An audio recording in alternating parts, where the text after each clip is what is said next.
அன்பானவர்களே, அன்பு வணக்கங்கள்.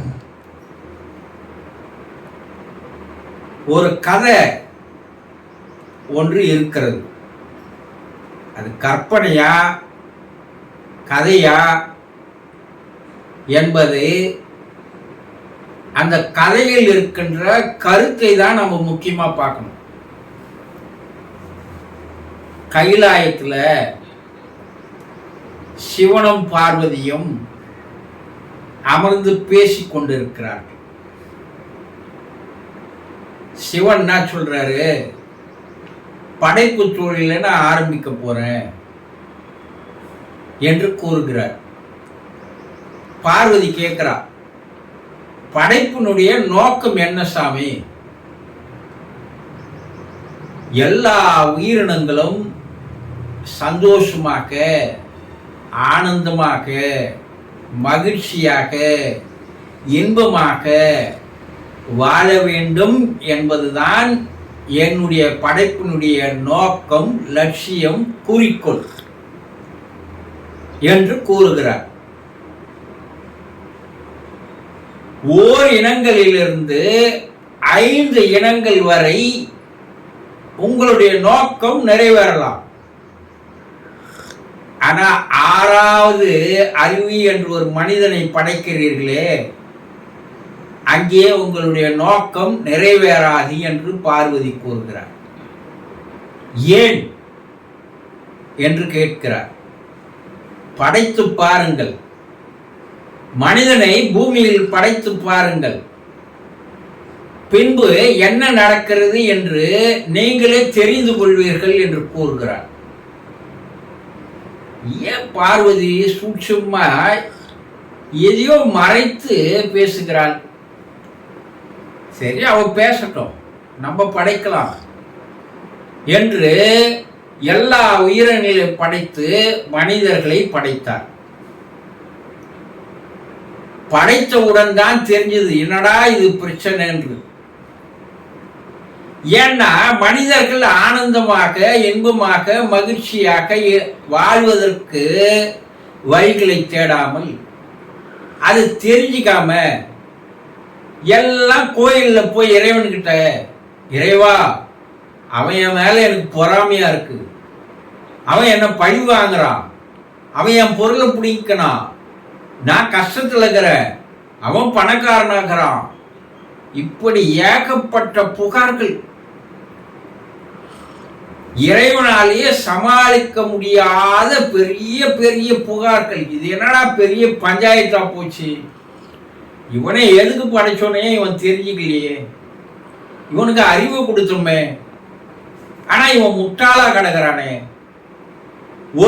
ஒரு குறிப்பிட்ட காலத்திற்கு அப்பால் அவரால் நிம்மதியாக இருக்க முடியல. அவரே நிம்மதியை தேடுகின்ற நிலைக்கு போயிட்டார். நாரதரை கூப்பிட்டு, எப்பா நாரதா, எனக்கு எங்கன்னா இந்த மக்கள் இல்லாத ஒரு இடமா சொல்ல, இவெல்லாம் என்கிட்ட வந்து பஞ்சாயத்து வைக்கிறான், குறைய வைக்கிறான், புகார் பண்றான்,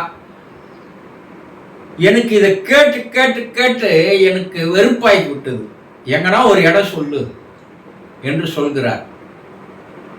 அதே போல தேவகணங்கள் எல்லாம் கூப்பிட்டு கேட்கிறார், இறைவா உலகத்திலே மிக உயர்ந்த இடம் எது? கைலாயத்திற்கு மேலே இருக்கின்ற இடத்திற்கு சென்று விடுங்கள். மனிதர்கள் அங்க வந்து புகார் சொல்ல மாட்டான், சந்திர மண்டலத்துக்கு போயிடுங்க என்று கூறுகிறார்கள். இறைவன் என்ன சொல்றான், ஞான திருஷ்டியில பார்க்கறான், அங்க போயிட்டா நம்ம தப்பிச்சுக்கலாமான்னு. ஆனா பிற்காலத்தில் அங்கேயும் இறைவன் வருவதற்குண்டான வேலைகளை செய்யறான் தெரிஞ்சுக்கினார். எப்பா அங்க போனாலும் விடமாட்டான், நிலாவிலேயே வந்து உட்கார்றான், அதனால அந்த இடம் சரிப்பட்டு வராது என்று கூறுகிறார். சரி, கடலுக்கு மிக ஆழத்திற்கு சென்று விடுங்கள் என்று தேவர்கள் கூறுகிறார்கள். அது ஞான திருஷ்டியில பார்க்கிறார், பின்னாடி என்ன நடக்கணும். எப்பா கடலுக்கு கீழே கூட சப்மரைன்னு ஒன்று நீர்மூழ்கி கப்பலை கண்டுபிடிச்சு அங்கே வந்துடுவான், அங்கே வந்து புகார் கூறுவான், அதுவும் ஏற்ற இடம் இல்லை. அப்போது நாரதர் சொல்கிறார், இந்த மனிதர்கள் எல்லாருமே உங்களை வெளி உலகில் தான் தேடுவார்களே தவிர எவனுக்கும் உங்கள் உள்ளே தேடுவதற்குண்டான அறிவு, அவனுக்கு விழிப்புணர்வு இருக்காது. அதனால நீங்க என்ன பண்ணுங்கன்னா அவனுக்குள்ளேயே போய் ஒளிந்து கொள்ளுங்கள். அவன் மனசுல போய் உக்காந்துருங்க. அவன் வெளியே தேடி தேடி தேடி பல்வேறு பிறவைகளை கழிப்பானே தவிர உங்களை தேடுவதற்கு உள்ளே வரமாட்டான் அவன். இப்ப இறைவன் கூறினான், நாரதரா மிக சரியான இடத்தை கூறியிருக்கிறாய் என்று. அன்று மனிதர்களுடைய இதயத்தில் போய் அமர்ந்துட்டான் இறைவன். இது கதை. ஆனா கதையா கூட இருக்கட்டும், இதுல இருக்கிற கருத்து என்ன?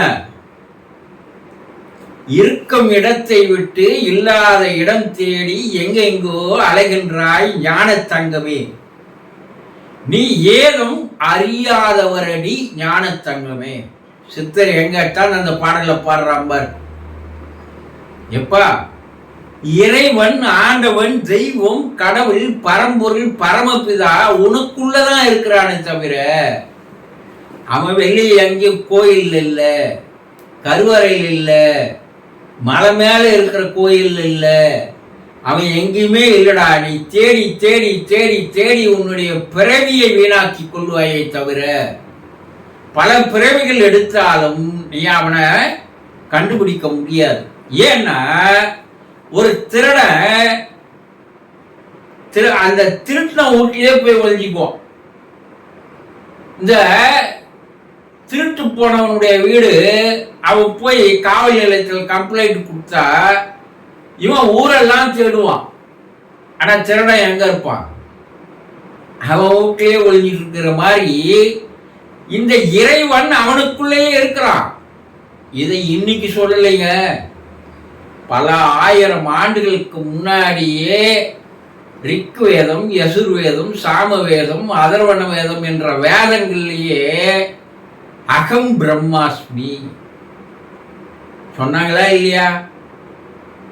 அதற்கப்பால வந்த யோகிகள், முனிவர்கள், சித்தர்கள், அவதாரங்கள் என்று பல்வேறு வகையான மனிதர்கள், தேவ தூதர்கள், இறை தூதர்கள் எல்லாம் தோன்றி கூட உறக்க கத்தினாலும் கூட செவனங்காதுல சங்கு ஊதுன மாதிரி நம்ம எங்கதான் ஓடுறோம்.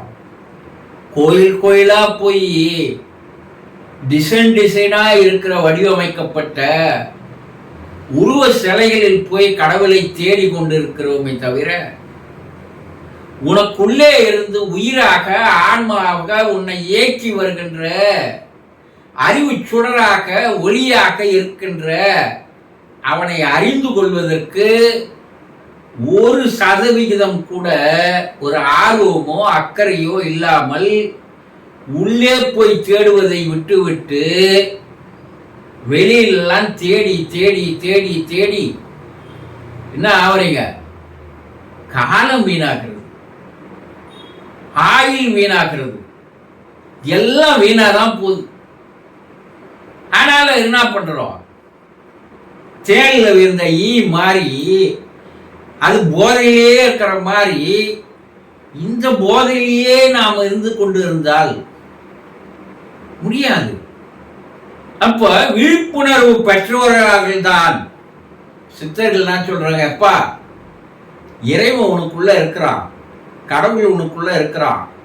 அதை யாரால தெரிஞ்சுக்க முடியும்னா விழிப்புணர்வு பெற்றவர்களால் மட்டுமே அதை உணர முடியும் என்று கூறுகிறார். அப்ப உங்களுக்குள்ளேயே தேடுங்க, உங்களுக்குள்ளேயே இறைவன் இருக்கிறான். அதை விட்டு விட்டு ஊர் ஊரா, கோயில் கோயிலா, நாடு நாடா போவதால் எந்த பிரயோஜனமும் இல்லை என்பதை சிறிதாவது சிந்தித்து பார்த்தால் இறைவன் வெளியே இல்லப்பா, என்னுடைய அகத்திற்குள்ளேயே ஆண்டவன் அரியணை போட்டு அமர்ந்திருக்கிறான் என்பதை தெரிந்து கொள்வீர்கள். இனியாவது தயவு செய்து கொஞ்சம் பேராவது ஒரு விழிப்புணர்வு பெறுங்கள்.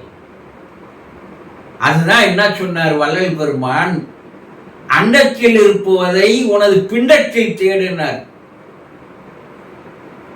அண்டத்தில் இருக்கின்ற ஆண்டவனை எப்பா வெளியே தேடாத, உன்னுடைய பிண்டத்தில் உடம்பிற்குள்ளே போய் சென்று தேடி என்று கூறினார். எல்லாரும் கூறிதான் போறாங்க. கூறினவங்களெல்லாம் போய் படம் வச்சு வணங்குறீங்க. ஆனா அவங்க கூறிய அந்த அறிவுரைகளோ ஆலோசனைகளோ உபதேசங்களோ ஏறவே மாட்டேங்குது. ஏன்? இப்போதாவது சிந்தித்து பார்த்து இறைவனை உள்ளுக்குள் தேடுவதற்கு ஆரம்பியுங்கள். வாழ்க்கையும் வாழ்நாளும் வீணாகி கொண்டே இருக்கிறது. தெரிந்து கொண்டீர்களா? சந்தோஷம்.